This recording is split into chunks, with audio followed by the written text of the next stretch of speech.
Nominated పదవులపై కూటమి పార్టీల నేతలు ఫోకస్ పెట్టారు. ముఖ్యంగా సీఎం చంద్రబాబు నామినేటెడ్ పదవుల గురించి ప్రస్తావించడంతో కూటమి పార్టీల నేతలు లాబింగ్ తీవ్రతరం చేసినట్టుగా తెలుస్తోంది.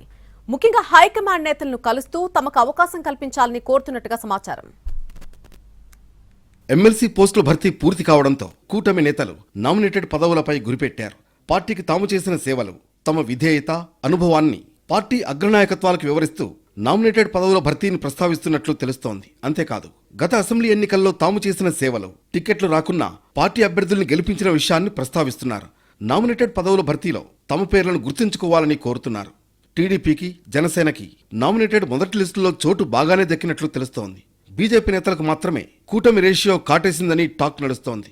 క్షేత్రస్థాయిలో బలోపేతమైతే వచ్చే ఎన్నికల్లో మనమే ప్రధాన పక్షం అన్న మాట బీజేపీ శ్రేణులకు చెవికి ఎక్కడం లేదని సమాచారం. ఏ పదవి అడిగినా కేంద్ర నాయకత్వం పేరు చెప్పి సైలెంట్ చేసేస్తారా అని ప్రశ్నిస్తున్నట్లు తెలుస్తోంది. ఆలయాల పాలకవర్గాల విషయంలో ఒక నిర్ణయం తీసుకోవాలని సీఎం చంద్రబాబు టెలికాన్ఫరెన్స్ లో చెప్పడంతో దుర్గగుడి పాలక మండలి లాంటి పదవుల ఆశావహులు అధిష్టానాల దగ్గర క్యూ కడుతున్నారు. ఎమ్మెల్సీగా వచ్చిన సోము వీర్రాజుకు ఆయన వర్గం తమ గోడు చెప్పుకున్నట్లు సమాచారం. నామినేటెడ్ మాత్రమే ప్రస్తుతం ఉన్న ఆల్టర్నేటివ్ కావడంతో పదవుల ఆశతో పార్టీల కండువాలు కప్పుకున్న వారు సైతం మా మాటేంటి అంటున్నట్లు సమాచారం. నామినేటెడ్లో అయినా తమ ఊసు గుర్తుంచుకోమని కోరుతున్నారు. మరోవైపు త్యాగాల లిస్టులో ఉన్నాం అంటున్న వాళ్లు కూడా తమను గుర్తుంచుకోమని కోరుతున్నారు.